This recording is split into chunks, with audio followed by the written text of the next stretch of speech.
Hola terrícolas, qué pena me acabo de enterar de los sistemas fotovoltaicos para casas.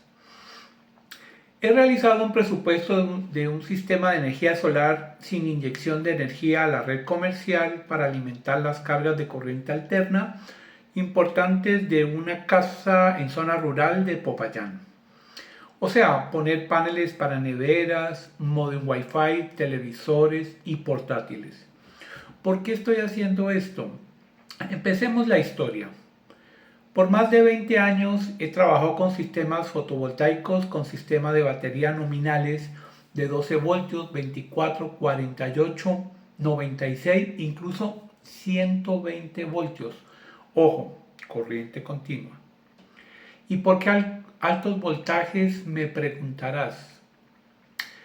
Mi dedicación a los sistemas de monitoreo volcánico y sus sistemas naturales de alimentación de 12 voltios e incluso 24 voltios me llevaron a estudiar de forma independiente todas las particularidades de los sistemas de corriente continua.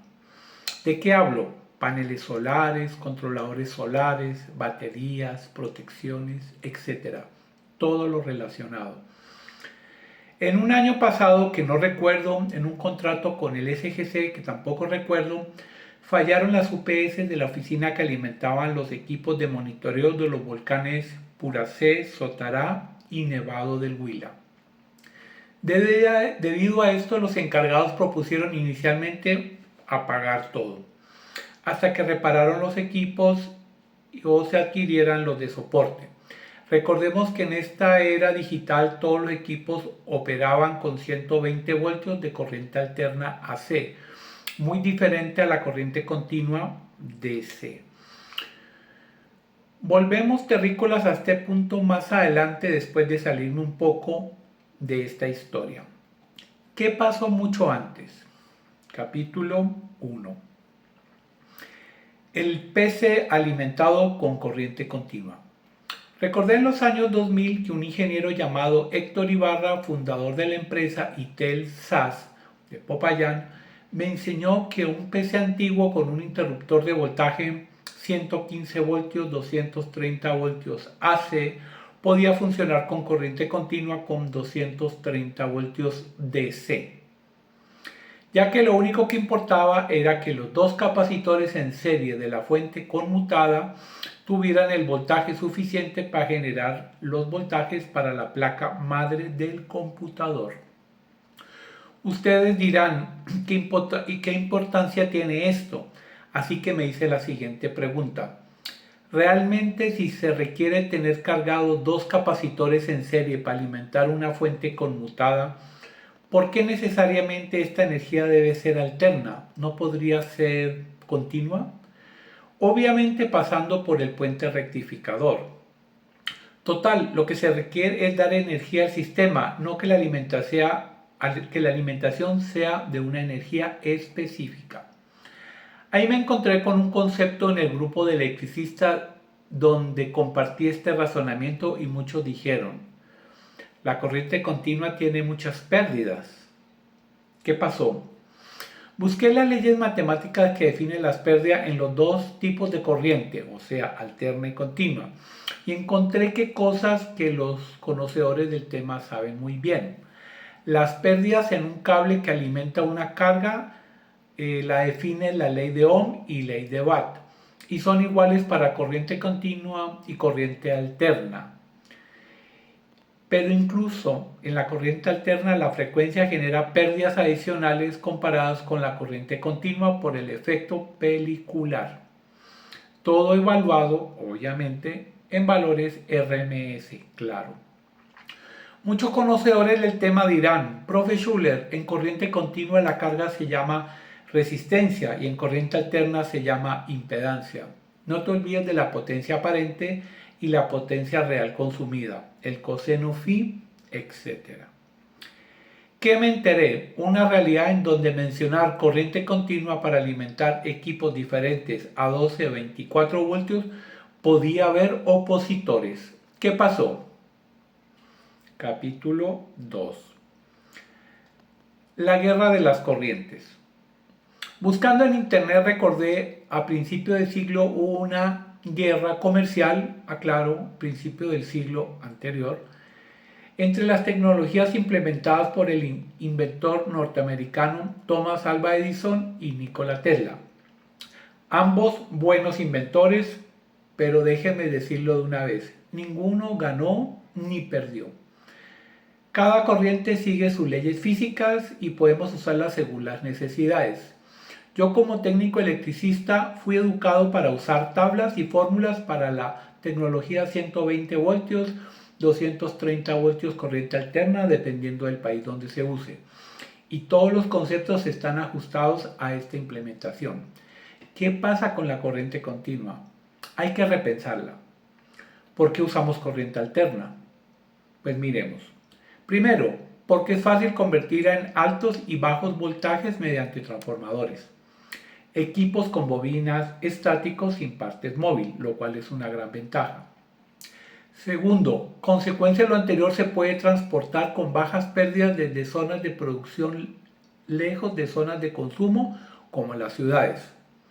Esto es debido a que las pérdidas de energía están en los cables, en los cuales a menor corriente esta disminuye de forma cuadrática para la misma potencia transportada. Consecuencia del numeral, porque es fácil convertir en altos voltajes y bajos voltajes mediante transformadores.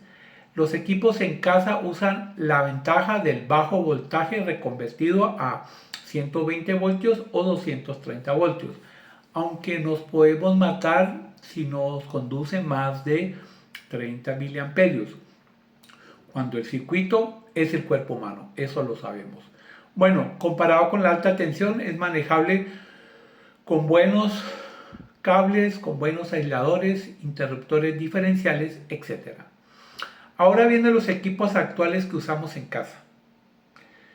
¿Cuántos ahora usan realmente corriente alterna en sus circuitos? Pues decidí hacer una tabla para ello.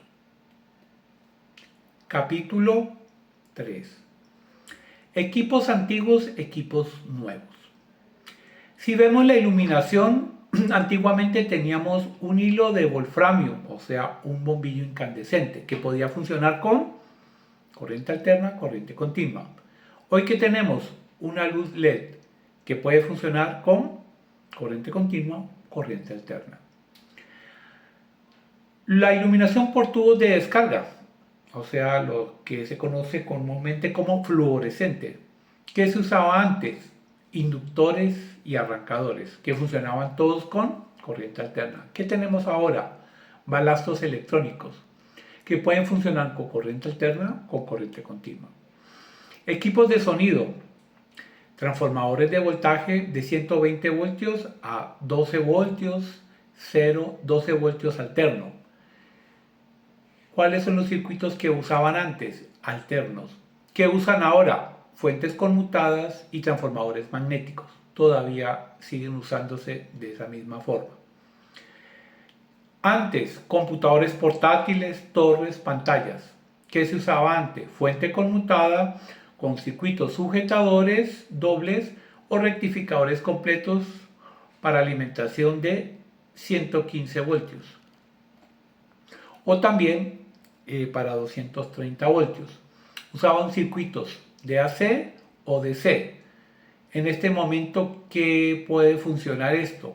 Puede funcionar con corriente continua y son circuitos diseñados para multivoltaje y multifrecuencia, específicamente de 100 voltios a 240 voltios, entre 50 y 60 Hz, probados para corriente continua.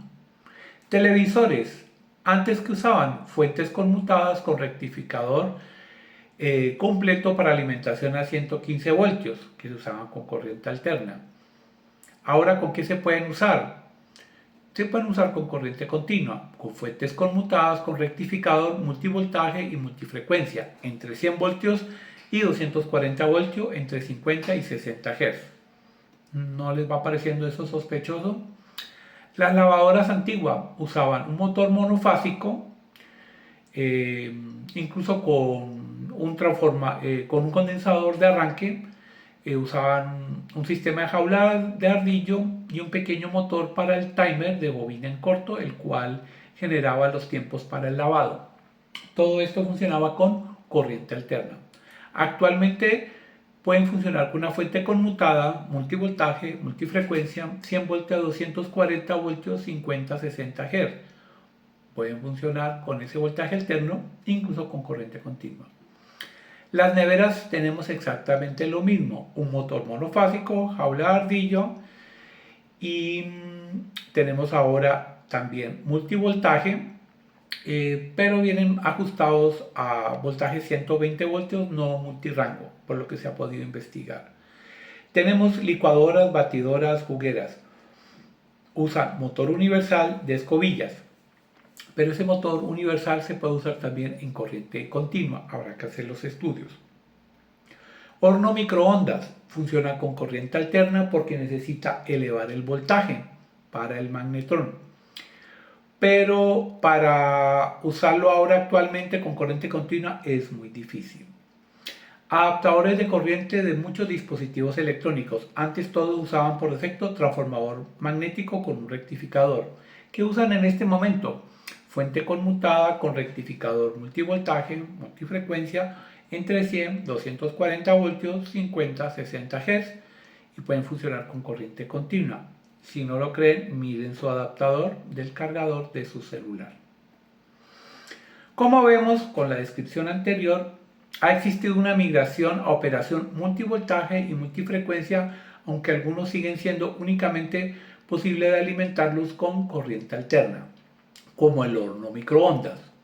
Reto a alguien a que vea este video, que modifique un horno microondas y lo haga operar con 12 voltios. Bueno, mejor, 120 voltios DC. Les voy a dar una ayuda. Solo hay que generar la alta tensión equivalente y arreglar el motorcito de la bandeja y comemos palomitas. Lo que quiero mostrar con esta descripción anterior, que la mayoría de los nuevos electrodomésticos y equipos de oficina, aunque no he puesto aire acondicionados que son de corriente alterna, es que están cada vez más cerca de conversores de DC a DC, que un equipo que usa específicamente la frecuencia, ya sea 50 Hz o 60 Hz, para realizar su función para la cual fue diseñada. Y además, como verán, ya no hay casi transformadores magnéticos en las cosas que ustedes pueden ver. ¿Qué pasó? Capítulo 4. Los adaptadores de voltaje. Muchos equipos de los años 2000 usaban adaptadores de voltaje, los cuales usaban transformadores magnéticos, los cuales son rectificadores que generaban los voltajes necesarios para los equipos en uso. ¿Qué pasó hoy? Esto ya no se usa. Tenemos en cambio adaptadores de voltaje elaborados con fuentes conmutadas o fuentes switching, en las cuales la entrada al transformador magnético ya no existe. Y tenemos, oh sorpresa, un hermoso rectificador con un capacitor en casi el 99% de las fuentes. Y aquí tenemos que volver a nuestro punto de inicio, donde hablamos de un sistema, de un problema técnico en donde se iba a mantener apagado todo hasta que se repararan las UPS. ¿Lo recuerdan? Al principio del video. Entonces pensé, los equipos usados en monitoreo, ¿hasta qué punto podrían operar con corriente continua? Entonces hice la investigación. Solicité a un amigo que iba a dar de baja algunas pantallas y computadores, alimentarlos con corriente continua y ver qué pasaba. Oh sorpresa, todo operaba de forma normal mientras nadie creía que esto fuera a funcionar. La tecnología favoreció las cosas, ya que los adaptadores conmutados ya operaban con rangos de 100 voltios a 240 voltios. Las fuentes de las pantallas y computadores ya también operaban entre 100 y 240 voltios. Obviamente multifrecuencia y podían operar con corriente continua. Se implementó un sistema de voltaje con baterías y se probó que con un voltaje mínimo de 96 voltios, prueba que hice yo, los equipos funcionaban adecuadamente. Pero, ¿por qué pasó esto? Muy simple, la corriente alterna solo se estaba usando para distribuir energía. Los equipos en sí necesitaban la corriente continua desde su rectificador y capacitor para hacer las respectivas conversiones a 5, 12, 19 voltios o los voltajes que necesita el circuito electrónico. Tenemos infinidad de equipos operando que necesitan corriente continua, pero como la distribución es en corriente alterna, tiene su bloque de rectificación. ¿Me entiendes? Mejor dicho, si a estos equipos se los alimenta con corriente continua, su rectificador y parte de la capacitancia de su capacitor no sería necesario en el equipo. Entonces pensé, ¿cuál sería el voltaje de corriente continua adecuado para tener compatibilidad? Sigue la historia. Capítulo 5.